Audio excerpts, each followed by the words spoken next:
तो हमारे चैप्टर का नाम है pair of linear equation in two variables.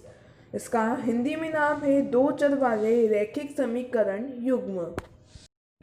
तो इस चैप्टर के नाम को हम अच्छे से समझ लेते हैं।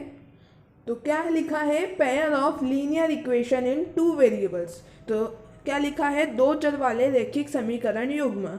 ठीक है, तो दो चर वाले यानी दो वेरिएबल वाले। वेरिएबल हम आगे जानते हैं कि वेरिएबल क्या होते हैं। ठीक है, वेरिएबल को चर कहते हैं हिंदी में। फिर लिखा है लीनियर इक्वेशन यानी रैखिक समीकरण।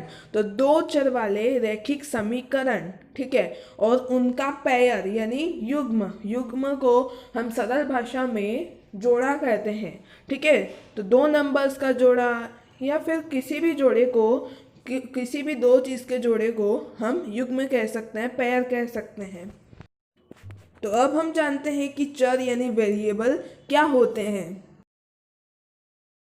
तो यहाँ पर आप देख रहे होंगे एक्स वाई जेड, ये वेरिएबल्स होते हैं, ये चर होते हैं। ऐसा नहीं होता कि हिंदी भाषा के लिए अलग चर होते हैं और इंग्लिश भाषा के लिए अलग चर। एक ही तरह के होते हैं। ए से जेड में कोई सा भी लेटर आप चर बना सकते हैं, वेरिएबल बना सकते हैं।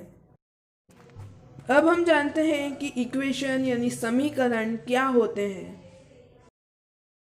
तो ये होते हैं इक्वेशन, जैसे कि x + 5 = 10, x + 5 = 10।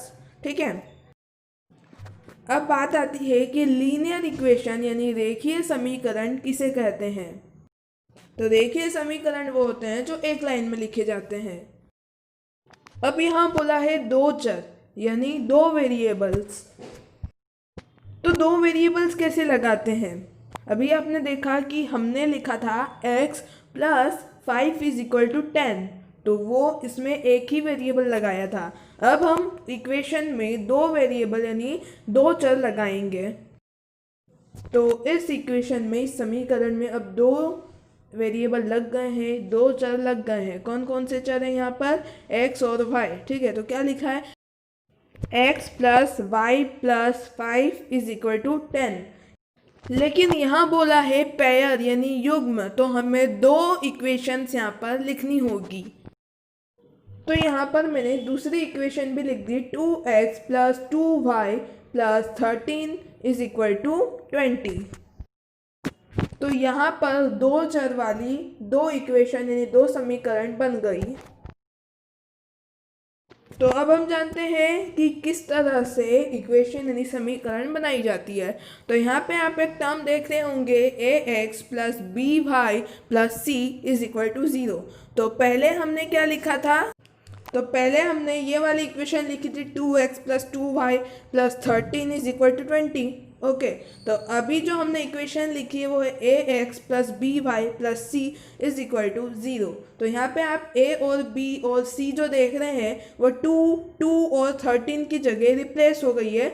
उन्होंने 2 और 13 की जगह ले ली है।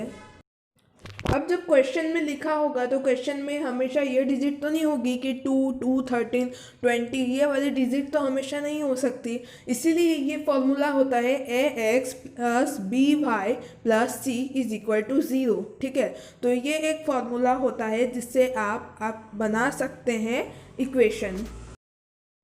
अब ये फॉर्मूला होता है एक इक्वेशन बनाने का। अब हमें दो इक्वेशन बनानी है तो हम कौन सा फॉर्मूला यूज़ करेंगे। तो मैं आपको बताता हूँ कि अब दो इक्वेशन के लिए यानी दो समीकरण के लिए कौन सा फॉर्मूला यूज़ करते हैं। तो ये होते हैं दो समीकरण के फॉर्मूले। तो जो पहली लाइन है वो पहले समीकरण के लिए है और जो दूसरी लाइन है वो दूसरे समीकरण के लिए है। ठीक है, तो पहले वाले में a1 और b1 और c1 जो है वो आपके क्वेश्चन में जो भी नंबर होंगे उनको शो करेंगे, उनको दर्शाएंगे। और जो a2, b2, c2 दूसरी लाइन में है वो आपके दूसरी लाइन के जो दूसरी इक्वेशन के जो नंबर हैं क्वेश्चन में उनको दर्शाएंगे। तो बच्चों, आज की वीडियो में बस हम इतना ही सीखेंगे।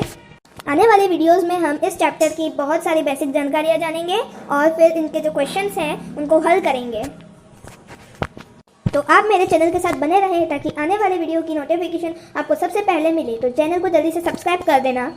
बच्चों, आपको कोई भी डाउट हो तो अभी आप क्लियर नहीं कर सकते, 1000 सब्सक्राइबर्स के बाद मुझे कम्युनिटी टैब मिलेगा। तो कम्युनिटी टैब में जब वीडियो की पोस्ट डालूंगा तो आप उस वीडियो में जो भी डाउट होगा वो क्लियर कर सकते हैं, ठीक है। तो आपको 1000 सब्सक्राइबर्स तक का वेट करना होगा, तो प्लीज़ हमें सपोर्ट कीजिए। तब तक के लिए बाय।